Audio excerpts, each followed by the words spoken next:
अम्मी जाके बैठी हैं, अम्मी ने कहा कि पैसे दे दो। उसने बैग पे थोड़ी मारी है तो अम्मी मेरी पीछे गिर गई हैं, तो फिर इसने आगे थोड़ी मारी है, फिर जो तकिया ले के मुँह के ऊपर बैठ के तो अम्मी मेरी तड़पती रही है। जब मैंने उनको जाके बताया है ना कि ये वीडियो है मेरे पास है, तो सर जी अंदर अम्मी गई हैं, तो बाई नींद के घर से निकली, तो वो फिर रात को आके उन्होंने पकड़ा इनको। जैसे मेरी अम्मी को उन्होंने तड़फा के मारा है ना, बेगुनाह, कोई गलती नहीं है, कोई दुश्मनी नहीं है, सिर्फ बालियों और पैसों के पीछे इसने ये सब किया। इनको सरेआम फांसी हो, बस मैं यही चाहती हूँ इनको सजा मिले।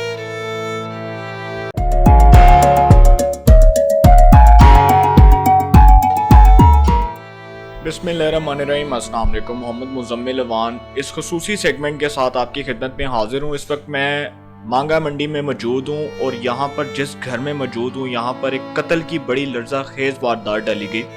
आप समझ लें कि एक मासूम सी जो खातून थी, एक बुजुर्ग खातून, उनको कत्ल की भेंट चढ़ा दिया गया और उनको कत्ल कर दिया गया। बड़ी बेदर्दी के साथ कत्ल करके उनकी जो लाश है उसको नहर में फेंक दिया गया। मुलजिमान जो है वो कानून की गिरफ्त में आ चुकी हैं, उनसे उनका मौका बाद में लेंगे। लेकिन इस वक्त जो है जिनको कत्ल किया गया उनकी बेटी इस वक्त मेरे साथ मौजूद हैं, राशिदा बीबी। वो सारी जो है वो तफसीलात बताएंगी केस की और बताएंगी कि उनकी वालदा को क्यों कत्ल किया गया और किस बुनियाद पर जो है ये सारा कुछ पेश आया और ये सारा जो वकूआ है ये वो खुद बयान करेंगे। जी अस्सलाम वालेकुम।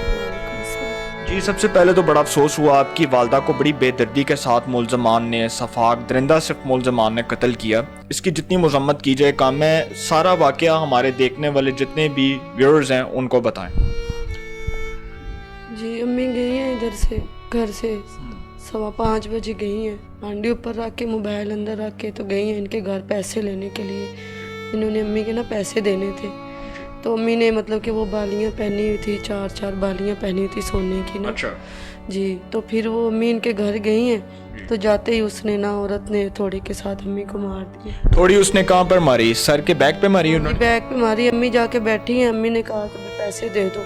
उसने बैग पे थोड़ी मारी है, तो अम्मी मेरी पीछे गिर गई हैं, तो फिर इसने आगे थोड़ी मारी है, फिर जो तकिया ले के मुँह के ऊपर बैठ के तो अम्मी मेरी तड़पती रही है।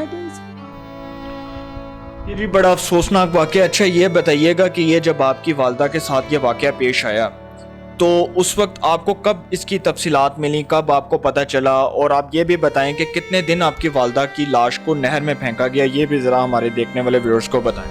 हाँ जी, 12 दिन बाद लाश मिली है। अच्छा 12 दिन बाद? जी 12 दिन बाद लाश मिली अम्मी की। हाँ जी, इधर से मैंने ये कैमरा पहले चेक किया जी। वो इधर है, हमारे हमसाए भी हैं, मालिक मकान भी हैं, इसरार गुज्जर, वो भी पुलिस में है, और भाई साहब इंस्पेक्टर रिटायर हैं, वो मेरे साथ रहे। इधर से भी गए, फिर उन्होंने वो कैमरे चेक किए, फिर शैलर वाले हमने कैमरे चेक किए।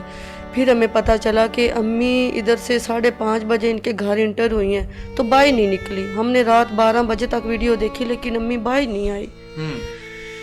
फिर पता चला कि इन्होंने मतलब कि मार दिया। फिर वो इसका बेटा पकड़ा, उसके बाद 2 दिन बाद इसकी अम्मी को पकड़ा। उसने सब कुछ बता दिया कि मैंने किस्त जमा करवानी थी और मैंने वो बालियाँ उतार के और मैंने उसको मार दिया। तो आपकी वालदा के इसने कितने पैसे देने थे? कोई तकरीबन 10,000 था। 10,000? जी, मेरी अम्मी के पास भी पैसे थे जी, परस में भी पैसे थे और वैसे इन्होंने देने भी थे। और ये आपके घर में काम करती थी ये खातून जिसने आपकी वालदा को कत्ल किया? हाँ जी, घर में काम करती थी, बर्तन धो के जाती थी हमारे घर के। कितने लोग गिरफ्तार हुए हैं इस केस में? इस केस में ये भी बताएं कि ये जो मरकजी मुलजम है जो गिरफ्तार हुए हैं, उनके साथ और कौन कौन गिरफ्तार हुआ? उनके साथ वो जो जिन्होंने मतलब आके कहा था कि हम कुरान देने को तैयार हैं, ठीक है, तो वो भी हुए गिरफ्तार। और ये 5 हुए हैं, एक बहू है, एक बेटी है, एक माँ है, 2 इसके बेटे हैं। पुलिस ने कितने दिन में मुलजिमान को ट्रेस किया? जब मैंने उनको जाके बताया है ना कि ये वीडियो है मेरे पास, तो सर जी अंदर अम्मी गई हैं, तो बाई नींद के घर से निकली, तो वो फिर रात को आके उन्होंने पकड़ा इनको। अच्छा, तो अब इस वाक़े को कितने दिन बीत चुके हैं और अब तक पुलिस ने आपके साथ कोई ताउन किया? अब हो गए आज 20-21 दिन हो गए हैं अम्मी को घर से निकले हुए। हाँ जी, सारा मामला तो अब तो वो बैठी हैं आराम से बिस्तर में उधर थाने में।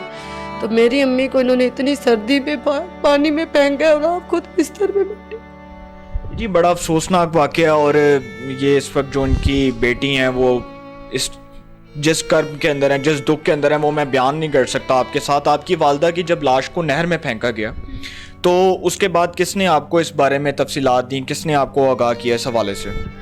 مجھے ایسا لیاقت صاحب نے کال کی کہ آپ کی امی مل گئی ہیں تو ہم لا رہے ہیں. انہوں نے مطلب کہ میرا ساتھ دیا ہے. اچھا, انہوں نے بھرپور ساتھ دیا؟ ہاں جی, انہوں نے بھرپور ساتھ دیا. اور وہ جو بھائی کے بیٹے تھے نا, اسرار گجر پولیس میں ہیں, وہ بھی ساتھ تھا لاش ڈھونڈنے میں نا, تو وہ بھی ساتھ تھا. اس نے بھی مجھے بتایا ہے کہ آپ کی امی مل گئی ہیں. جی اچھا جی, آپ نے یہ ان کا موقف سنا, متاثرہ فیملی کو انصاف ملنا چاہیے. اس کے بعد جو اس خاندان کے اوپر جو کرب ہے, دکھ ہے, مصیبت ہے, جو اس وقت دکھ کی گھڑی ہے, وہ تو میں بیان نہیں کر سکتا. ڈیفینیٹلی جس کے اوپر یہ سارا وقت بیت رہا ہے وہ خود جس کرب میں ہے, میں آپ کے سامنے تفصیلات رکھ چکا ہوں. ملزمان سے ان کا موقف لیں گے اور پوچھیں گے کہ درندہ صفت اور صفاق ملزمان نے یہ کارروائی کیوں ڈالی, اور قانون کی گرفت میں آنے کے بعد بھی ان کو کیوں اس حوالے سے اتنا اطمینان ہے کہ ان کو سزا نہیں ہو سکتی. ان سے بھی ان کا موقف جانیں گے. لیکن آپ کوئی ریکویسٹ کرنا چاہیں گی عدالت عظمیٰ سے, سپریم کورٹ آف پاکستان سے, پنجاب حکومت سے, یا اعلیٰ جو ہمارے افسران ہیں ان سے کوئی ریکویسٹ کرنا چاہیں گی, اپیل کرنا چاہیں گی کہ آپ کو انصاف ملے؟ میری اپیل یہی ہے کہ ان کو سرعام پھانسی ہو. جیسے میری امی کو انہوں نے تڑفا کے مارا ہے نا, بے گناہ, کوئی غلطی نہیں ہے, کوئی دشمنی نہیں ہے, صرف بالیوں اور پیسوں کے پیچھے اس نے یہ سب کیا.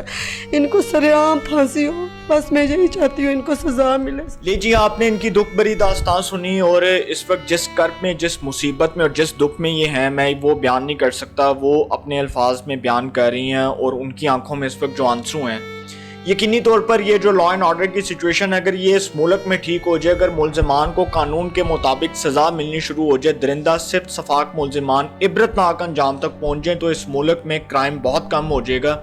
اور یہ ریکویسٹ کر رہی ہیں عدالتوں سے, عدالت عظمیٰ سے, اعلیٰ افسران سے کہ ان کو انصاف فراہم کیا جائے, ان کی آواز سنی جائے اور ان کی آواز بنا جائے. تو میں ریکویسٹ کروں گا پنجاب حکومت سے, دیکھنے والوں سے, عدالتوں سے, کہ ان کی والدہ کو جن ملزمان نے, جن درندہ صفت اور صفاق ملزمان نے قتل کیا, ان کو عبرتناک سزا دی جائے, اور اس کے بعد ان کو انصاف ملنا چاہیے. انشاءاللہ ایک نئے سیگمنٹ کے ساتھ پھر ملاقات ہوگی.